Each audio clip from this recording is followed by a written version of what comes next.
ampere of current in a 120 kilo ohm resistor, no?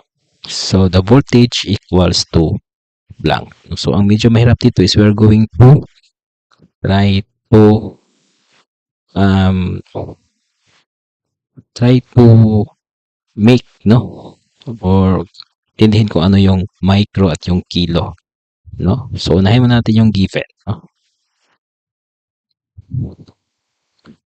So yung current natin is 30 microampere. So we say 30 microampere, yung 30 micro, that is times 10 to the power of negative 6. So those are all about SI prefixes. Okay? So yung ating resistance naman is 120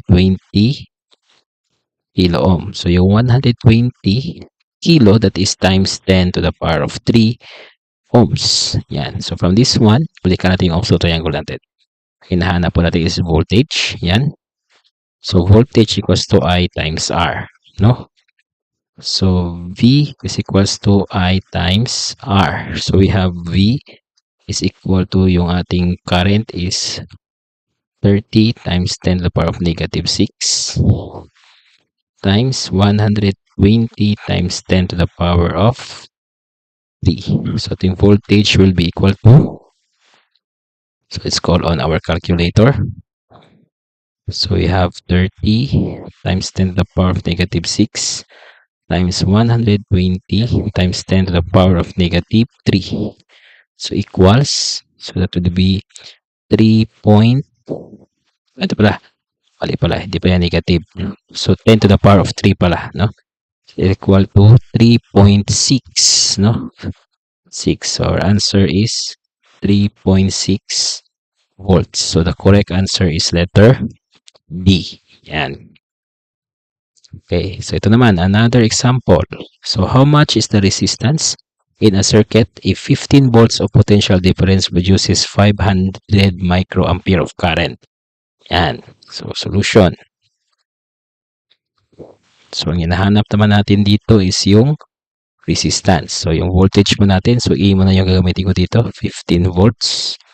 Yung ating current is 500 microampere. Or that is equals to 500 times 10 to the power of negative 6 amperes.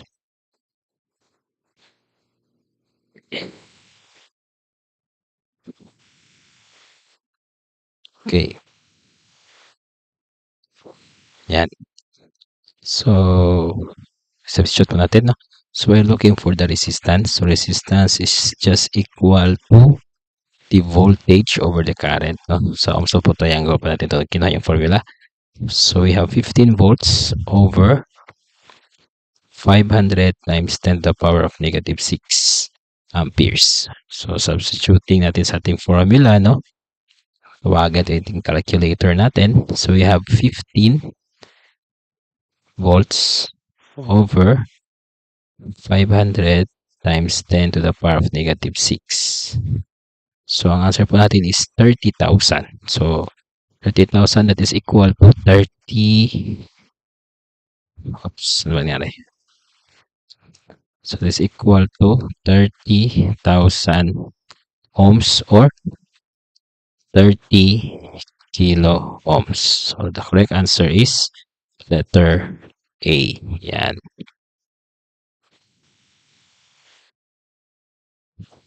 Okay, next.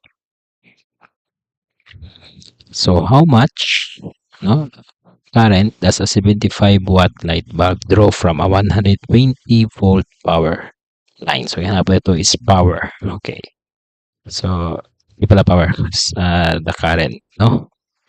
So, ang formula for power is equals to voltage over current. So, solving for current, lipat ito sa kabila yung voltage. So, current is equals to P over E or power divided by voltage. So, yung power natin is ito, 75 watts.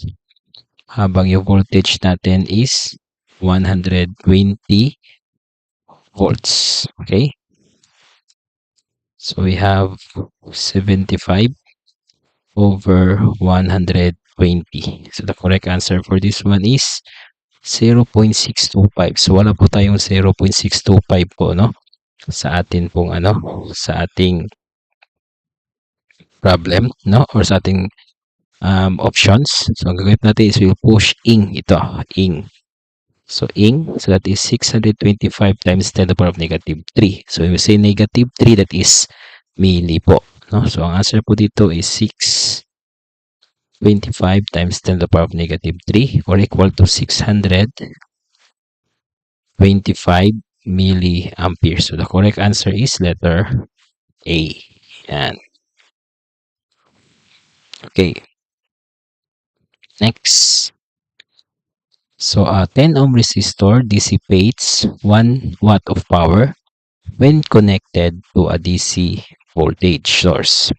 If the value of the DC voltage is doubled, no, so the resistor will dissipate blank. Okay. Okay, so solution natin dito, no? So ito mahaba-haba yung solution po natin dito, but we'll try to solve this one, no? So if hanapin po natin dito is yung ohm ng resistor, no? So first we need to get the voltage, the given voltage. Okay, so voltage is equal to current times the resistance. So meron na po tayong current. So solve po natin yung current using sa power. Is power over voltage. So we have 1 watt divide. Yan pala, nahanap po pala natin is wait lang. Trace, no? Yan. So wala po tayong power, wala po tayong voltage pala at current. So ang gagawin natin is just write first the formula for power. So power is equals to E times I, no? So if i-substitute natin ito dito, so magkakaroon po tayo ng I, so times I times R. So ito po yung current at ito po yung voltage. We have I squared R. Now kapag kinuha natin yung current, so ilipat sa kabila yung R, so that is will be P over R, which is equal to I squared. So square natin sa kabilaan. So yung I natin is equals to square root of P over R. Okay. So substituting, so our power is 1 watt, our resistance is 10, no? Ohms. So current is equal to, okay, so we have 1 divide 10, plus square root of 1 divide 10. So that is equal to 0.316. So 0.316. Okay. Yan. Amperes. So if you solve natin yung voltage, that is I times R. So we have 0.316 times 10. No? So our voltage is equal to, okay, so 0.316 times 10. So we have 3.16, no? So 3.16. So ang sinabi kasi is what if i-double natin to? So our new new natin na voltage, no? So it will be 2 times 3.16. So we have 4.36, no? 4.36. So we will solve this one, no? We'll use this one in getting the power. So para makuha yung current, no? So E equals to E new, no? Yung bago natin na voltage divided by R kasi same na po yung resistance. So we have 4.36 divided by 10. So our current is equal to 0.436. So voltage times current po tayo, no, to get the power. So E times I.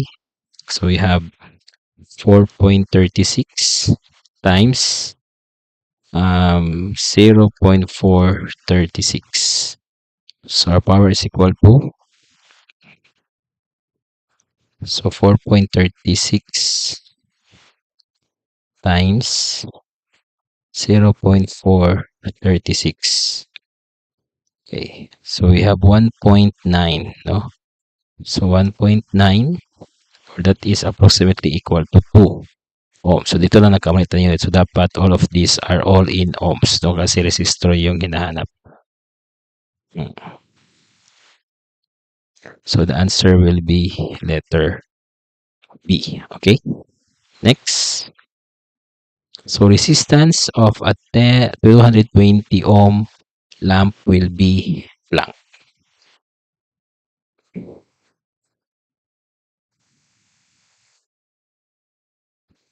Okay, so solution.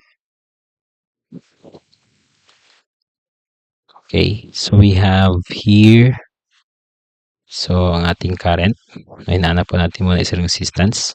So power is equals to E times I, at ang ating resistance is R is equals to E over I. So wala po tayong I. So solving for I from this equation. So I is equals to P over E. So ang given po natin, the power is 100 watts. So that will be divided by 220 volts. So our current is equal to, so we have 100 divided by 220.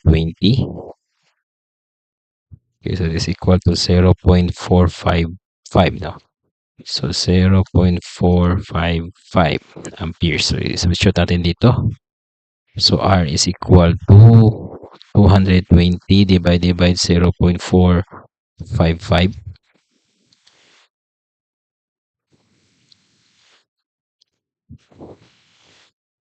120 divided by 0.455. Okay, so this is equal to 483.5. So we have 483.5 ohms. So ang pinakamalapit po natin dito is ito, 484. So answer po natin for this question is letter C.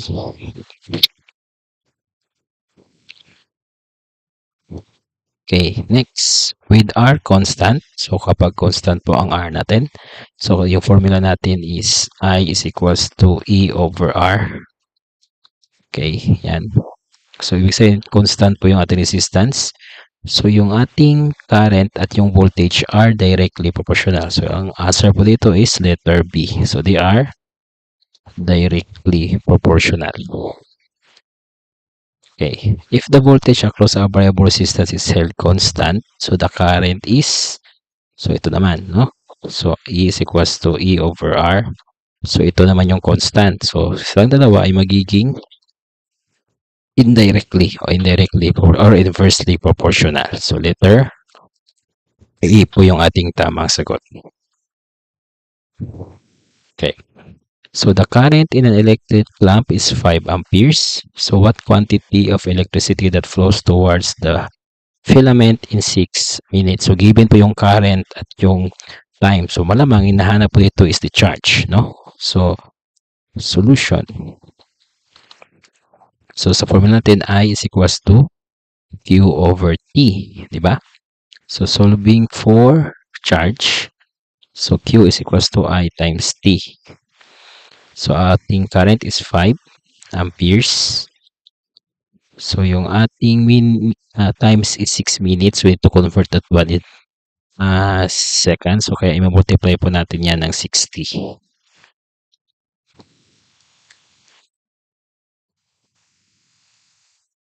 So 5 times 6 times 60. Yan. So that is equal to 1,800 columns.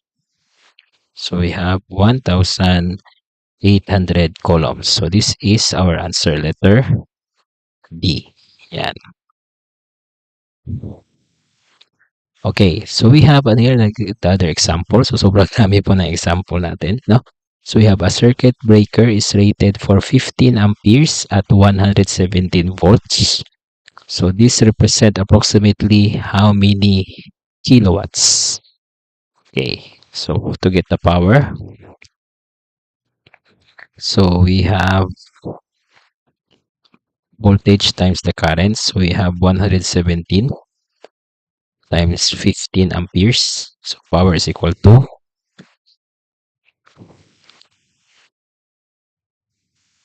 117 times 15. So this is equal to 1,755. 1,755. So parang maging kilowatts siya. We need to just divide this one by 1,000 so that we will have 1.755 kilowatts. No? Pinakamalapit po is 1.76. Okay, then we have the voltage is 250 volts and the current is 0.8, 0.8, 8.0 milliamperes. So the power dissipated by the potentiometer is blank. So hinahanap pa rin po is power. So power is equals to E times I. So our power is 250 volts. Okay. Our current is 8 milliamperes. So 8. So milli times 10 to the power of negative 3 amperes. So our power is equal to 250 times 8 times 10 to the power of negative 3. So this is equal to 2. Okay, so we have 2 watts, so which is letter C on the options. Yan. So suppose that a circuit is 472 ohms of resistance and the current is 875 milliamperes. The source voltage is blank. Okay, solution. So hinanap at is current. So current is equals, current ba? Voltage. No? Voltage pala. So this is E. No? So I times R. So our current is 875 milliamperes. So that is 875 milli times 10 to the power of negative 3. Our resistance is 472. Okay. So using our calculator na naman. So 875 times 10 to the power of negative 3 times 472. So this is equal to 413. No? So 413 volts. So which is letter A. Okay. Yan. So yan po natatapos yun ng ating